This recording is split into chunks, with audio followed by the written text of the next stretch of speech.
Hello everyone and welcome to Inside Procurement, the SmartCube's video forum examining the concepts and ideas that influence procurement and supply chain executives both today and tomorrow.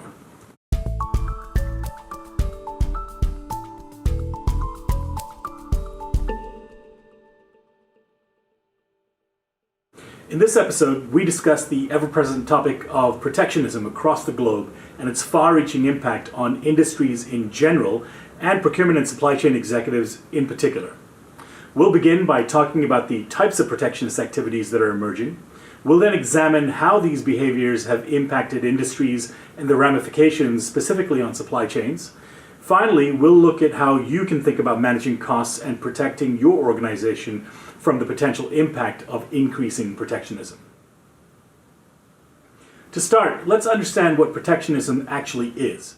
Protectionism is an economic policy or a set of policies that focuses on using restrictions such as quotas, tariffs, and other types of government regulations to ideally boost a country's industry and shield it from foreign competition. The stated idea being to level the economic playing field. Now, reasonable people can argue about the merits and demerits of these types of policies, but what we can't argue about is the fact that countries across the globe have been increasingly adopting these types of policies in some shape or form in recent years. In fact, the biggest signal, what some might call the harbinger of Western protectionism, has been the United States, which imposed 3 rounds of tariffs on Chinese products recently, totaling $250 billion worth of goods. The duties range from 10% to 25% and cover a wide range of industrial and consumer items from handbags to railway equipment. The administration also threatened tariffs on another $267 billion worth of goods, impacting all Chinese imports. The US has also put tariffs on worldwide imports of goods like steel and washing machines, which further affects products from China. And after months of hostilities, of course, a breakthrough of sorts did come through in December 2018. Both countries agreed to halt new trade tariffs for 90 days to allow for more trade talks. These talks have yielded some progress, and a first March deadline for raising tariffs has been delayed. But regardless of what did or didn't happen, the move had material implications on several industries, ranging from machinery and electronics to agribusiness and chemicals to healthcare and automotive. One of the most affected industries was the automobile industry. China raised tariffs on US auto imports from 15% to 40%. As a result, car sales in China have fallen for the first time in years.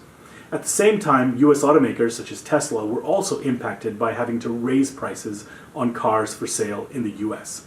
In December 2018, China decided to suspend additional 25% tariffs on US-made vehicles and auto parts for 3 months.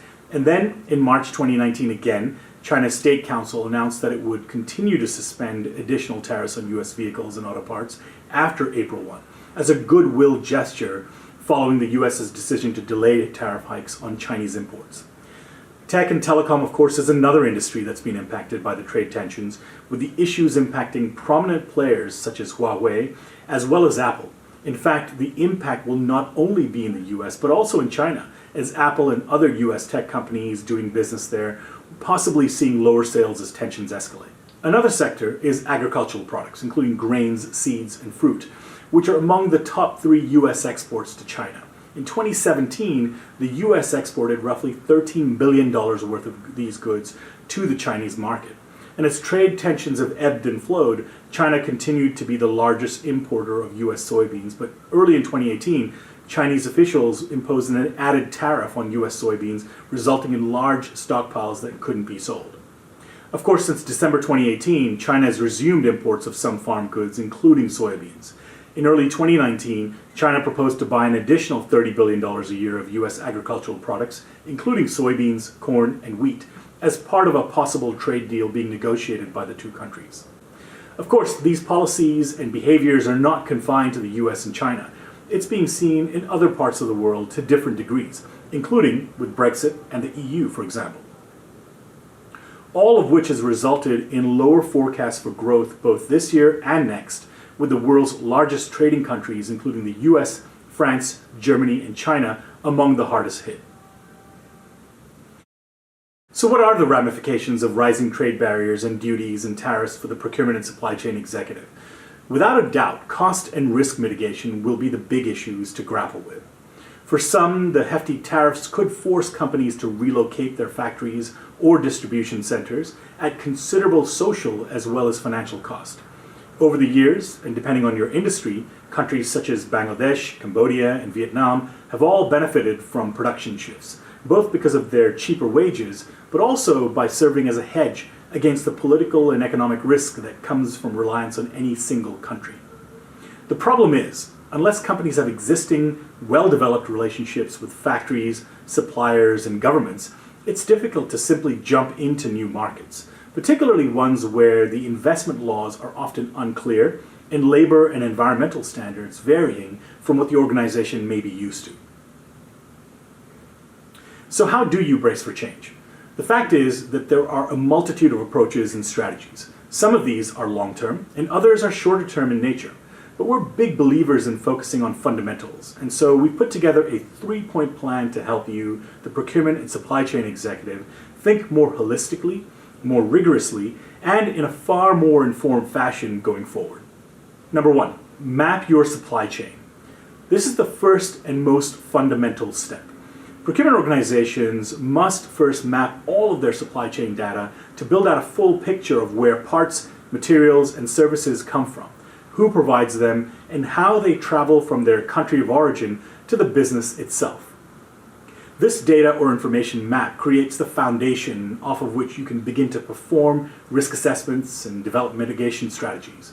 Of course, it should go without saying that this picture needs to go beyond your Tier 1 suppliers to look at prominent Tier 2s and 3s, depending on the specific category that you're looking at. This is essential as we get to step 2 of the 3-point plan, which is to analyze policy risks and assess the impact that they have on the supply chain. Once you have visibility into the full supply chain, suppliers, locations, dependencies, etc., executives need to first identify and then compare risks across categories, across suppliers, sites, and where relevant, individual parts, as they relate to potential tariff or policy changes. These impacts, of course, can be direct, where a product that the company procures has undergone a direct tariff hike, which of course directly increases the cost for the company, or they can be indirect, where a company is indirectly impacted if it procures a product or service from a supplier that is faced with the direct implications of a trade war. Useful, of course, in these types of analyses are heat maps, or quantified or relative rating scales that allow you to make meaningful comparisons that can be quantified as much as possible, and that allow for better relative comparisons of where attention needs to be focused. In other words, is this specific category the big issue versus another, or should I really be focused by geography and assessing all relevant category implications for that specific geography? The next logical step is to create the playbook. With better visibility and key risk insights at hand, executives can create a playbook or a plan for risk prevention and to begin to identify and develop mitigation strategies. There are a number of questions to take into consideration while you're creating this playbook, including some of the following. What are the weak links in the supply chain and how immediate is the risk? What are the measurable risk thresholds, for example, price thresholds, that need to be defined before you should begin to take action? Is there a mechanism to track changes and movements? And do your internal stakeholders have access to the relevant information, for example, supplier contact information or whatever it might be, to quickly deal with risks as they escalate? What is the nature and risk levels of the supply agreements in place? And do they include the right terms and clauses to address such risks or other related disruptions? The point of these questions and of this analysis is to then figure out what the right action steps ought to be and what you need to take. How do you build plans and make the changes to actually lessen any potential impact of such policies on your business? While they're too numerous and complex to cover in a single video, a few potential options to think about include assessing the feasibility of alternative sourcing destinations through accelerated sourcing programs. This may not be easy, but it can be executed smartly by putting in place an effective accelerated sourcing program. Of course, companies need to look at many factors while doing so, including, is the alternative sourcing destination stable? Can it provide a feasible long-term option? Will quality levels match or surpass the original supply source? Will the change in source have any implications on your customers' buying behavior and their perceptions? Can innovation and product development potential be maintained by going to these destinations?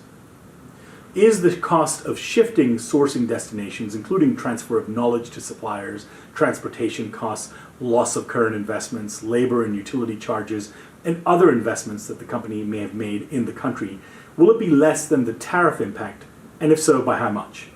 Short of big shifts in sourcing strategies, especially if you don't see the trade moves as being permanent ones, another strategy you could look at is to prioritize and move forward the most essential purchases. This could mean stocking up on essential goods and commodities before prices actually increase.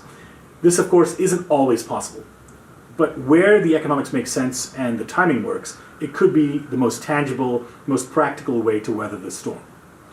Another strategy to consider is to have procurement teams revisit their contracts to see whether they can hedge against price increases from suppliers if they can exit unfavorable contracts, even with penalties, for example. And one final aspect to consider as part of the overall risk plan is to gauge customer impact. If you're unable to absorb or offset rising costs, you will be forced to pass on those costs to your customers in the form of price increases. Therefore, understanding what you can absorb versus what you cannot is absolutely imperative. Okay, that's our topic for this video. If you enjoyed this video, hit the like button. If you'd like to hear more from us, hit the subscribe button. And if you'd like to reach out, email us at info@thesmartcube.com. This was Inside Procurement.